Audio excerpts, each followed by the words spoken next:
This bulletin proudly brought to you in association with Alex Campbell's Menswear.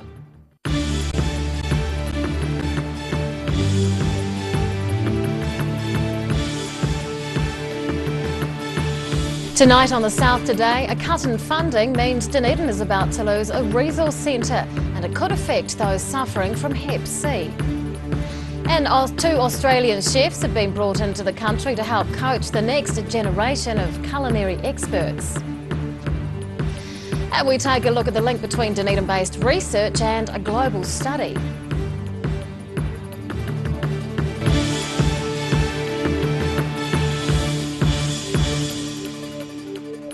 Good evening, I'm Rebecca Dupree.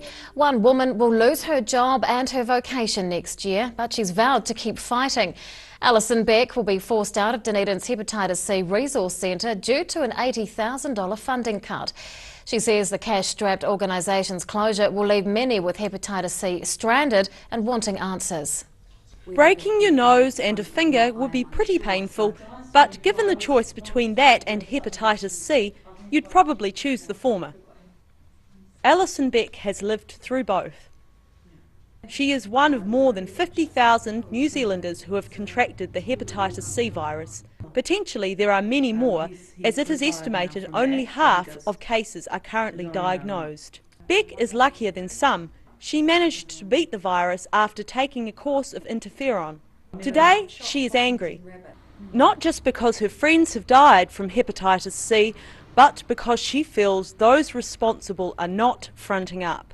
There is a group called the South Island Alliance, and they were tasked by the Ministry of Health, I think at the end of last year, so the end of 2015, to ensure that DHBs in the South Island were prepared to deal with what they're now calling a hepatitis C epidemic. General Manager of South Island Alliance, Jan Barber, told the South Today in response to these comments that the Ministry of Health was given funding to support the DHBs working together and the contracts were in place prior to the Alliance's involvement.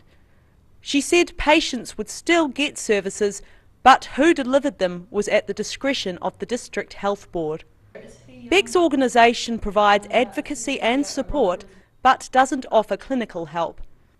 Over a period of this year, I've been working with patients and clients all around New Zealand. The Auckland District Health Board, they've been writing prescriptions and monitoring payments at no cost to the patient, making sure that the patient is well managed and safe during treatment.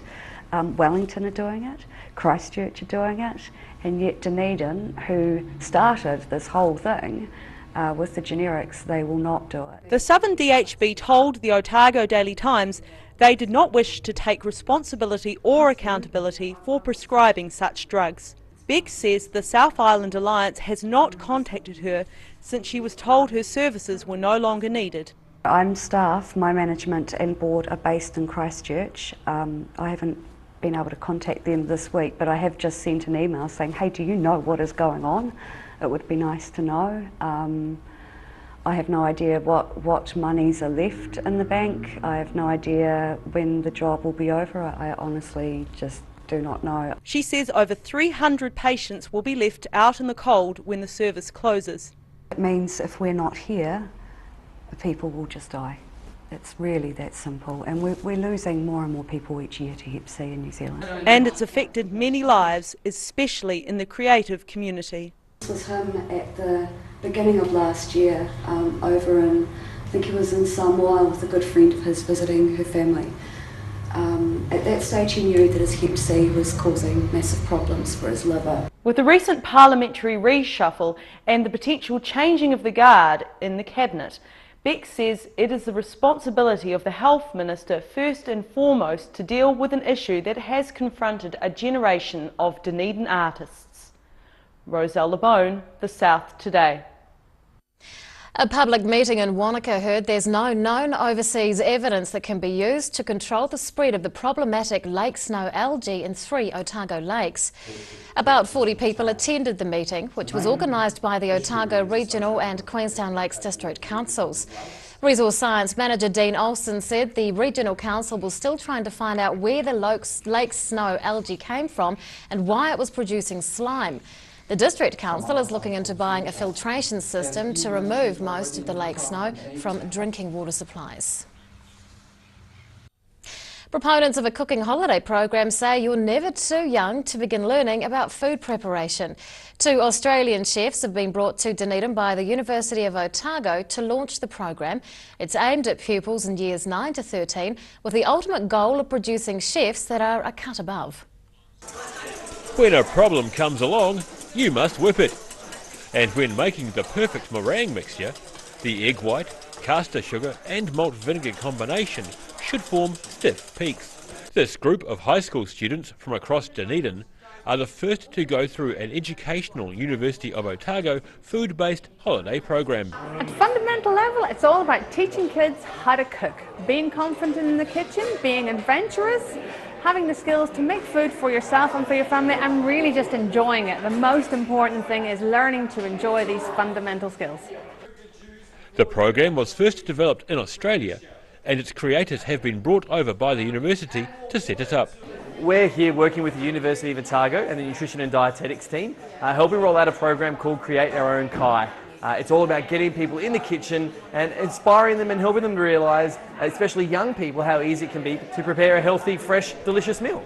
The university-based project is also a study into food trends among teens and aims to recruit 200 Year 9 and 10 children. Some will simply have a questionnaire, while others will have a cooking intervention, following which they get a bag of food each week for 5 weeks, with recipes so they can cook for their families. The youngest member of this current group is Liam Gonan, who's a 12-year-old chap and who's just completed Year 9, formerly known as Third Form. He says this week is enhancing his passion for food. Well, yeah, it just inspires me to get into the kitchen, just start cooking. Why not? Now that I know how to cook something, I can actually cook something, if you see what I mean. And with that, he was off to join his classmates as they shopped for dinner ingredients. This week-long course is available at the university throughout the summer holidays. Daryl Baser, The South Today. Otago residents seem to be getting the road safety message. A low holiday road toll in the past 5 holiday seasons has resulted in only 2 fatalities on the region's roads. Associate Transport Minister Craig Foss says 1 death on our roads will always be 1 too many. A raft of safety initiatives targeting drivers at every stage of their journey are in place to maintain the safety of a huge influx of visitors to the region during the summer season. Foss encourages everyone getting behind the wheel this summer to be patient and drive safely. Don't take matters into your own hands. If you see bad driving, call police on star 555. The official holiday period begins at 4 p.m. on Friday the 23rd of December 2016 and ends at 6 a.m. on Wednesday the 4th of January 2017. Dunedin research has gone global thanks to a team in the USA. Researchers in the States looking into early childhood based their studies around data obtained in New Zealand, and the results are already making a practical difference in the lives of everyday Kiwis. Rush hour in Dunedin. As we sit down to lunch at the cafes and restaurants clustered in the city centre, we really spare a thought for those who can't afford to eat. And why? US researchers using data from a Dunedin study have found a correlation between early childhood and economic burden in adulthood. Laura Black says the research identifies several linked factors which indicate areas where action needs to be taken. We know that benefit levels in this country are pretty low. We know that 45% of children living in poverty have as the main source of household income employment, so there's a lot of low paid work out there. The original research, conducted by Richie Poulton of Otago University, shows patterns in adulthood of criminal convictions, welfare support and prescription refills can be predicted as young as 3. If you teach children at 3 and 4 some simple tools and abilities to have more self-control, that'll have a huge effect as well.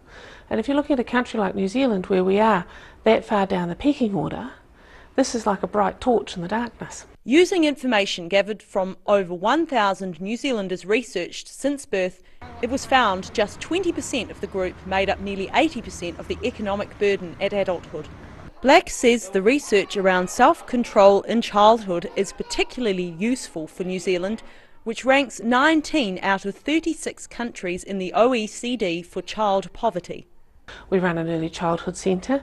We're already embedding some of what we've learnt from their work in our practice as early childhood teachers. So I can say straight away there's an immediate impact for the 100 or so families that we're engaging with at any one time. In conjunction with findings of World Bank research and the Children's Commissioner, she says this is an area where more money is the only answer.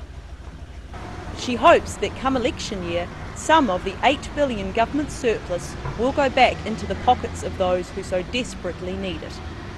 Roselle Lebone, The South Today. Still to come on The South Today, Arrowtown's Cubs are celebrating and art lovers in Invercargill are in for a real treat.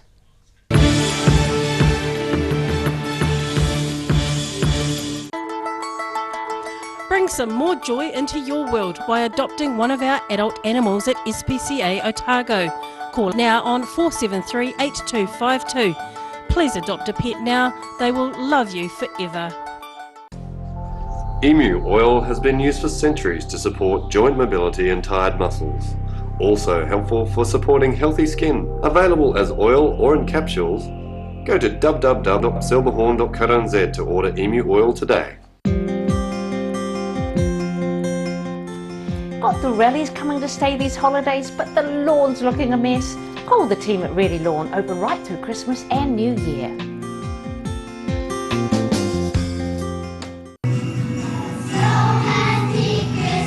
Christmas is a special time here at Channel 39. On Christmas Eve and Christmas Day, we'll be playing you carols from schools from around Otago. No Christmas is complete without a Santa Parade. And we'll be showing you the Invercargill Santa Parade, sponsored by Silberhorn.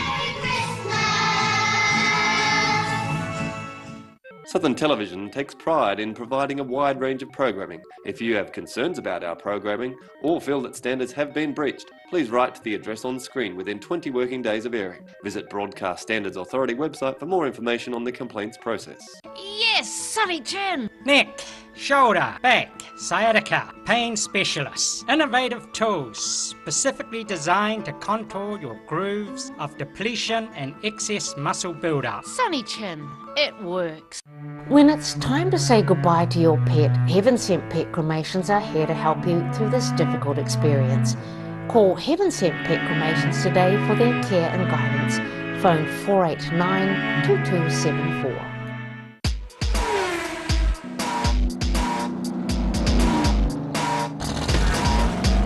Put your seatbelts on for this one and rev it up. Thursday night is Motorsport Night. Proudly brought to you by multi-award-winning Garrador.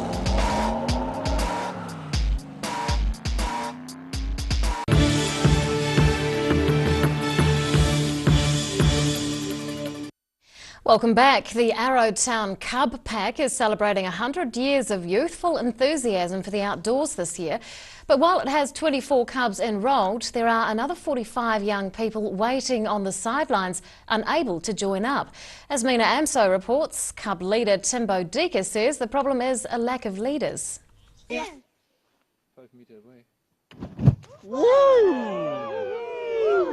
Yeah. More hands on deck, please. As Arrowtown Cubs celebrates their 100th birthday this week, they also celebrate their community service, camaraderie, friendship and the sense of adventure. But they need more leaders to help with the job. We're a little bit lucky in the respects that it's a well fraternised community, the Arrowtown Cubs. In fact, we're a little bit overpopulated with a waiting list which is twice of what we can handle. Dika says it's no small feat giving up time and effort to become a leader with today's challenges of balancing work, life and family demands. But it is really a rewarding role for anyone who's keen. Dika also says his experience being both a club member back in the day and a leader have made his life a lot more exciting and worthwhile, which was the thing that motivated him to get his son involved. I enjoy the camps and all the other fun activities we do. Leaders inspire the young ones to go further and higher during their fun trips and camps, not to mention mentorship and the brotherly figure which helps the cubs be better boys and girls. The cubs are keen to get a second group started to accommodate growing numbers and embrace the change for the next generations to come. Mina Amso, The South Today. Southlanders are showcasing their love for the region. City Gallery in Invercargill is holding its Provincial Pride Art Awards, and gallery staff say it's great to see the talent from around the region. From a community that's usually very humble and quiet about the love for where they live, comes an art competition showing what the locals can create from this passion. Hi, I'm Ruby Spink in Invercargill, outside City Gallery, where they're holding their annual exhibition to demonstrate pride in Southland. The pieces entered into the Provincial Pride Art Awards range from ceramics to woodcuts to pen drawings and acrylic paintings. The theme is Southland, and the curator of the exhibition says it makes for easy inspiration to the locals.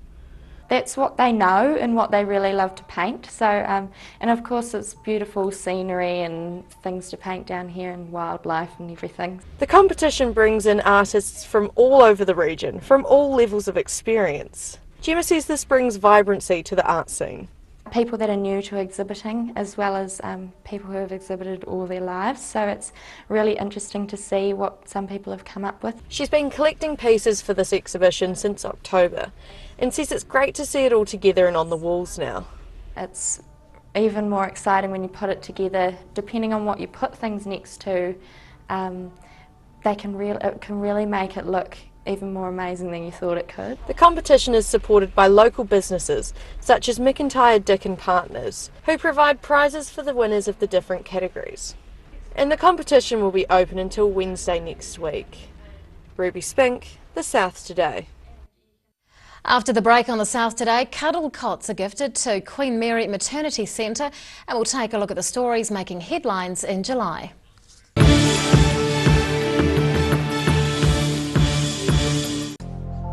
Emu oil has been used for centuries to support joint mobility and tired muscles. Also helpful for supporting healthy skin. Available as oil or in capsules. Go to www.silberhorn.co.nz to order emu oil today. Pregnant? Need to talk? 24 hours a day, 7 days a week. Pregnancy counselling services are here to help. It's free, it's confidential. Call us now on 0800 773 462.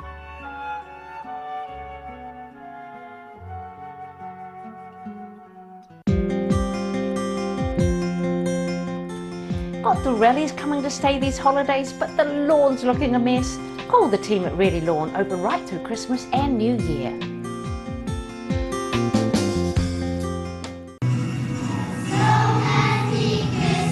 Christmas is a special time here at Channel 39. On Christmas Eve and Christmas Day, we'll be playing you carols from schools from around Otago.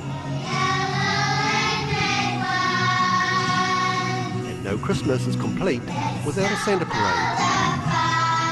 And we'll be showing you the Dunedin Santa Parade, sponsored by Anything POS. We've got far too many shirts to sell at Campbell Menswear, and we like to bring you the best deal possible, buy one, get one free. How good's that? What about the popular Tara Cash brand, for example? Buy one, get one free. And our business shirts. Look, buy one, get one free. Race in now, because this deal finishes on Saturday. Buy one, get one free on shirts. Every reason, every season, we're proud to dress the region. Alex Campbell Menswear, it fits. Buy one, get one free. Free! Bring some more joy into your world by adopting one of our adult animals at SPCA Otago.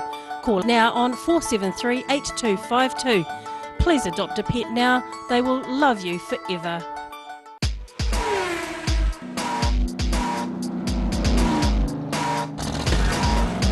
Put your seatbelts on for this one and rev it up. Thursday night is Motorsport Night. Proudly brought to you by multi-award winning Garrador.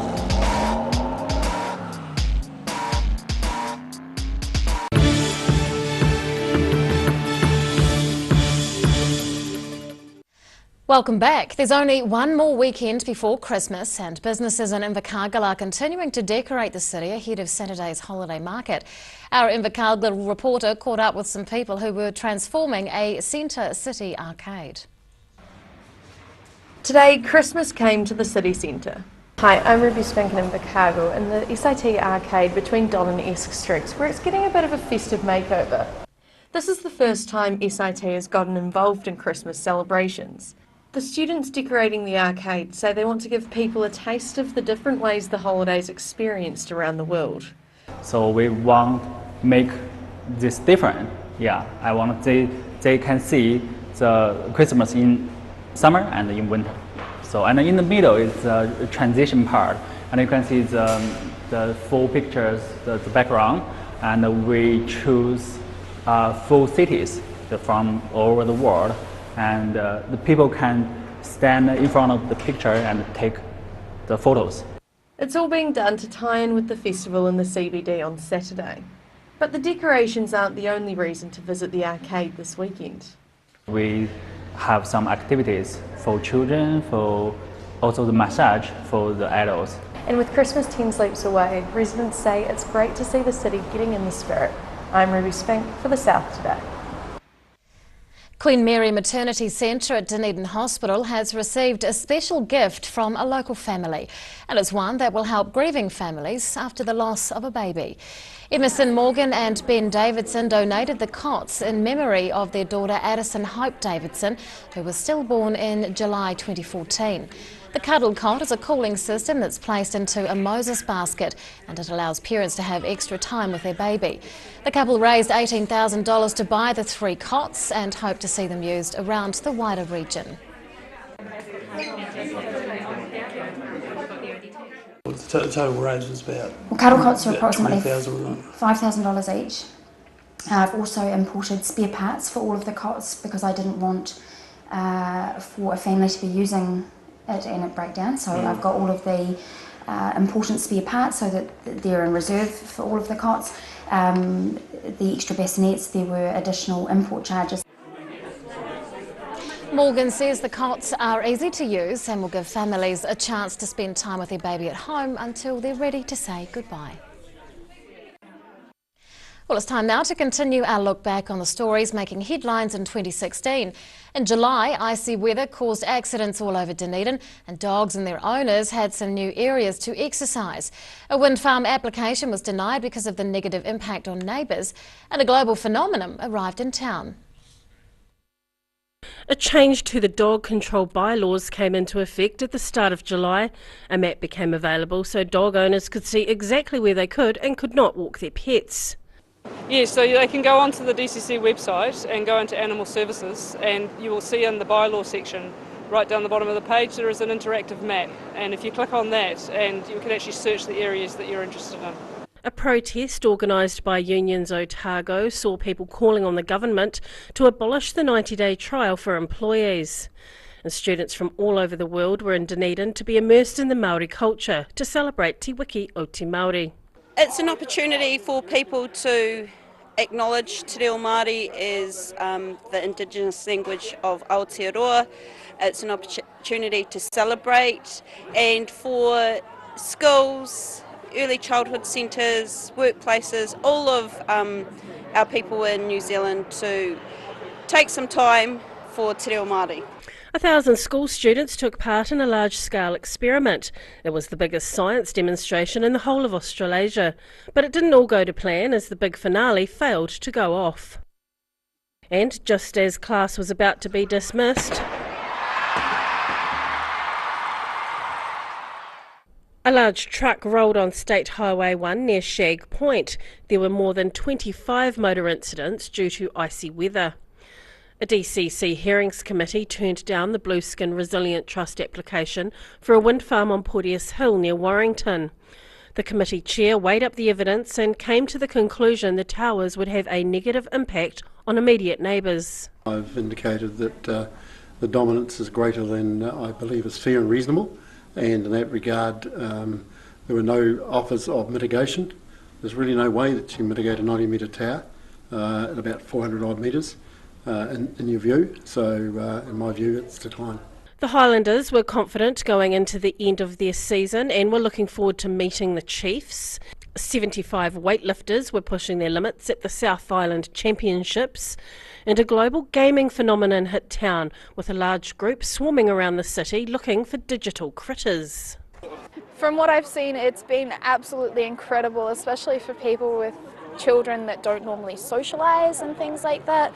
Young skaters from the Dunedin Ice Skating Club performed in a production of Jack Frost, and it was a delicate balancing act to combine acting and skating. And finally, the annual Cadbury Carnival Jaffa race saw brightly coloured Jaffas rolling down the world's steepest street. $75,000 was raised for charity. The other big winners on the day were those who had the winning numbers on the winning Jaffas. D. Karen, The South Today. And now recapping tonight's top stories on The South Today. Otago's Hepatitis Advocacy Centre is to close next year following an $80,000 reduction in Ministry of Health funding. 2 Australian chefs are in Dunedin launching an Otago University summer program which aims to increase the food literacy of school pupils. And US research is focused on a Dunedin study which found 20% of surveyed children comprised 80% of the economic burden in adulthood. Well, it's time now to find out what's going to be inside Friday's Otago Daily Times, and we're joined by Deputy Editor Craig Page. Good evening. Good evening. Yeah, we're going to be leading tomorrow's paper with a story about Cameron Preslin being released on bail just 18 months into a 4-year sentence. He was the driver of an unregistered and unwarranted car which was involved in an accident back in 2014, killed 2 people and seriously injured 2 others. And yeah, obviously a bit of outrage that he has managed to get out so early, so we'll have full reaction with families of those deceased as well. And yeah, a bit of feeling there at the moment. And the odds are shortening on Dunedin list MP Michael Woodhouse becoming the next Health Minister. Foreign Affairs Minister Murray McCulley announcing today he won't be standing next year. And of course the current Health Minister Jonathan Coleman has previously said he's got his eye on that job, which of course frees up the health position. So the odds are that he may get that role, but I guess the pressure will go on him then as well, with Dunedin pushing for a new hospital and a lot of pressure going on there. So it'll be interesting to see what he can do for his constituents down here. Could be useful to have a man on the inside. Well, yeah, it might be useful. If we can't do it now, we never will. So, and then some good news for Wakatipu High today as well. They've already got plans underway for a new secondary school at Remarkables Park for 1,200 pupils. Concerns though that they're going to outgrow that pretty quickly. So the government today has confirmed they're going to put more money in and build for 1,800 pupils. School's due to open 2018, but it would be some years before they'd had 1,800 pupils, but future-proofing, so that's good for Queenstown. Wow. Absolutely. Read all about that in tomorrow's Otago Daily Times. Thank you, Craig. Thank you. It's time now for tomorrow's weather. This weather update proudly brought to you in association with Silberhorn's Manuka honey. Here is our southern view. It's taken of the D Street roundabout on a very wet and grey looking day. To the situation, and the cooler sou'westers will ease tomorrow as an anticyclone approaches from the Tasman. To the towns in the southern regions, sou'westers and some cloud for Balclutha and the Catlins, both on 15. Showers clearing with sou'westers for Gore and Lumsden and a high of 14 each. A fine day with sou'westers for Alexandra and Queenstown tomorrow. Sou'westers with showers clearing in Tiano, a high of 13 there. And a fine day with sou'westers for Wanaka, 16 degrees. Sou'westers and some cloud for Oamaru tomorrow with a high of 16. And a fine day awaits in Marama, Twizel and Timaru with west to southwest winds and highs of around 16 to 20 degrees. And Dunedin tonight remaining fine with a low of 10. Tomorrow cloud in the morning but sunny periods increasing during the day. Gusty sou'westers easing with a high of 15. And on Saturday mostly fine and sunny with nor'easters 16 degrees. And in Invercargill tonight, cloudy with showers, boo-hoo, 7 degrees is your low. Tomorrow, showers clearing, sunny periods increasing, sou'westers easing, a high of 13, unlucky for some. And on Saturday, mostly fine and sunny with northerlies and a high of 15. And that's all from the South today. For Thursday, we'll see you again tomorrow. Good night.